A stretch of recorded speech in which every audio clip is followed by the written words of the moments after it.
नमस्कार दोस्तों। तो आज हम पढ़ेंगे सिविल प्रक्रिया संहिता की धारा 29 विदेशी समनों की तामील, सर्विस ऑफ फॉरेन समन्स। पहले हम धारा 29 को बेयर एक्ट में पढ़ेंगे, उसके बाद इसे समझेंगे। बेयर एक्ट में लिखा है कि विदेशी समनों की तामील वे समन और अन्य आदेशिकाएं जो का भारत के किसी भी ऐसे भाग में स्थापित किसी सिविल या राजस्व न्यायालय द्वारा जिस पर इस संहिता के उपबंधों का विस्तार नहीं है, अथवा खा किसी ऐसे सिविल या राजस्व न्यायालय द्वारा जो केंद्र सरकार के प्राधिकार से भारत के बाहर स्थापित किया गया है या चालू रखा गया है, अथवा गा भारत के बाहर के किसी अन्य ऐसे सिविल या राजस्व न्यायालय द्वारा जिसके बारे में केंद्र सरकार ने राजपत्र में अधिसूचना द्वारा यह घोषित किया है कि उसे इस धारा के उपबंध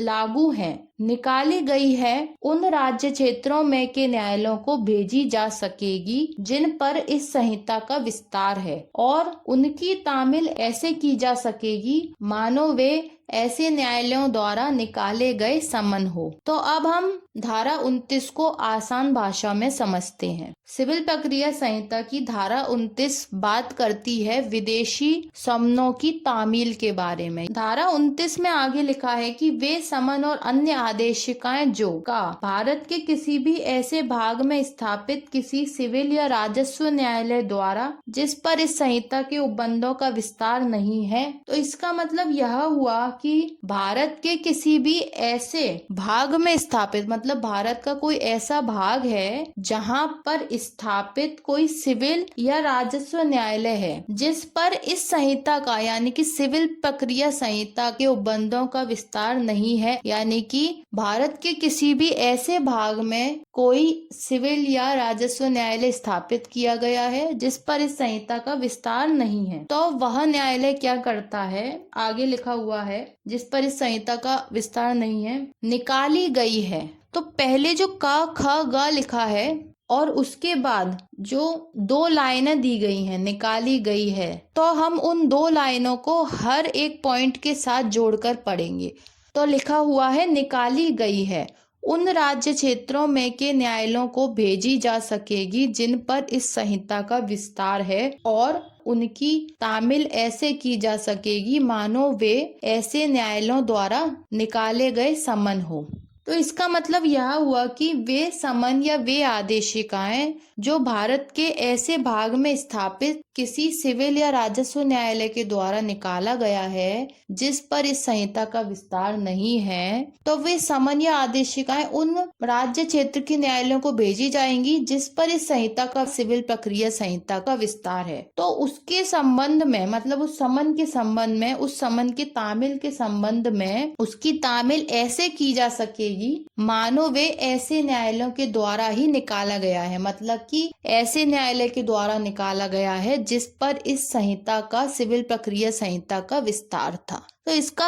सीधा सा मतलब यह है कि यदि कोई समन या तामील ऐसे न्यायालय के द्वारा निकाली जाती है जिस पर इस संहिता का विस्तार नहीं है और वह सिविल या राजस्व न्यायालय भारत के किसी ऐसे भाग में स्थापित है जिस पर इस संहिता का विस्तार नहीं है, तो उसके द्वारा निकाला गया कोई भी समन, उसकी तामील ऐसे न्यायालय में की जानी है जिस पर इस संहिता का विस्तार है। तो उसकी तामील के संबंध में, मतलब जब उसकी तामील की जाएगी उसको उस प्रतिवादी या साक्षी के पास पहुंचाया जाएगा, उसकी सर्विस की जाएगी, उस प्रतिवादी या साक्षी को सूचना दी जाएगी कि आपके नाम पर एक समन निकाला गया है। जब वो समन उसको प्राप्त हो जाएगा, समन की तामील का मतलब होता है समन उसको प्राप्त हो जाना, तो जब उसकी तामील हो जाएगी तो ऐसे न्यायालय के द्वारा निकाले गए समन के संबंध में यह समझा जाएगा कि वह ऐसे न्यायालय के द्वारा निकाला गया है जिस पर इस सिविल प्रक्रिया संहिता का विस्तार था, भले ही वह किसी ऐसे न्यायालय के द्वारा निकाला गया था जिस पर इस सिविल प्रक्रिया संहिता का विस्तार नहीं था। लेकिन जब उस समन की तामील हो जाएगी तो यह माना जाएगा कि वह ऐसे न्यायालय के द्वारा निकाला गया था, जिस पर इस सिविल प्रक्रिया संहिता का विस्तार था। इसके बाद आता है ख, किसी ऐसे सिविल या राजस्व न्यायालय द्वारा जो केंद्र सरकार के प्राधिकार से भारत के बाहर स्थापित किया गया है या चालू रखा गया है, निकाली गई है, उन राज्य क्षेत्रों में के न्यायालयों को भेजी जा सकेगी जिन पर इस संहिता का विस्तार है, और उनकी तामील ऐसे की जा सकेगी मानो वे ऐसे न्यायालयों द्वारा निकाले गए समन हो। तो कोई ऐसे सिविल या राजस्व न्यायालय हैं जिनको केंद्र सरकार के द्वारा भारत के बाहर स्थापित किया गया है और चालू रखा गया है। तो ऐसे न्यायालयों के द्वारा जो भारत के बाहर स्थापित हैं और जिन्हें केंद्र सरकार द्वारा स्थापित किया गया है और चालू रखा गया है, ऐसे न्यायालयों के द्वारा जब समन निकाला जाता है या कोई आदेशिकाएं निकाली जाती हैं, तो उन समन या आदेशिकाओं को उन राज्य क्षेत्रों में के न्यायालयों को भेजा जाता है जिस पर इस सिविल प्रक्रिया संहिता का विस्तार है। यानी कि ऐसे न्यायालयों को भेजा जाता है जो भारत के अंदर स्थापित हैं और जिन पर इस सिविल प्रक्रिया संहिता का विस्तार है, और उनकी तामील ऐसे की जा सकेगी यानी कि समन ऐसे भेजे जाएंगे या समन इस तरीके से प्राप्त किए जाएंगे मानो वे समन ऐसे न्यायालय के द्वारा निकाला गया है जिस पर इस सिविल प्रक्रिया संहिता का विस्तार था। यानी कि ऐसे न्यायालय के द्वारा निकाला गया है, भले ही वह न्यायालय भारत के बाहर स्थापित है, लेकिन यह माना जाएगा कि वे ऐसे न्यायालय के द्वारा निकाला गया समन है जो भारत के अंदर स्थापित है और जिस पर इस सिविल प्रक्रिया संहिता का विस्तार था। इसके बाद आता है ग, भारत के बाहर के किसी अन्य ऐसे सिविल या राजस्व न्यायालय द्वारा जिसके बारे में केंद्र सरकार ने राजपत्र में अधिसूचना द्वारा यह घोषित किया है कि उसे इस धारा के उपबंध लागू हैं, निकाली गई है, उन राज्य क्षेत्रों में के न्यायालयों को भेजी जा सकेगी जिन पर इस संहिता का विस्तार है, और उनकी तामील ऐसे की जा सकेगी मानो वे ऐसे न्यायालयों द्वारा निकाले गए समन हो। तो धारा 29 की उपधारा ग कहती है,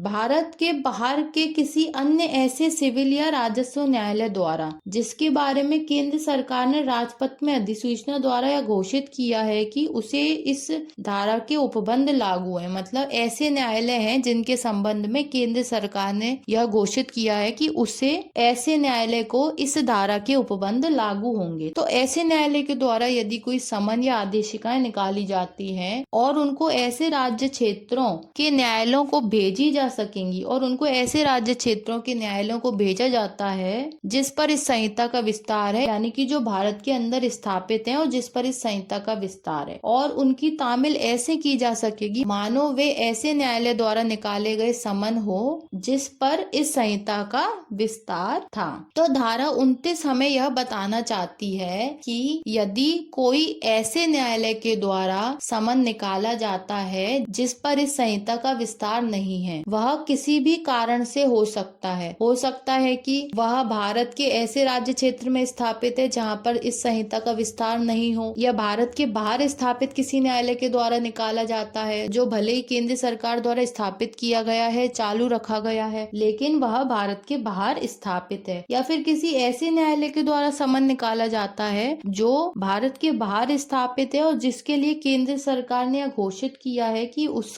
पर इस धारा के उपबंध लागू होते हैं। तो ऐसे किसी न्यायालय के द्वारा यदि समन या कोई आदेशिका निकाली जाती है, तो जब उस समन या आदेशिका की तामील हो जाती है तो यह माना जाता है कि वह किसी ऐसे न्यायालय के द्वारा ही निकाला गया है जिस पर इस संहिता का विस्तार था। तो आज हमने पढ़ा धारा 29 को। अब मिलते हैं अगले लेक्चर में। धन्यवाद।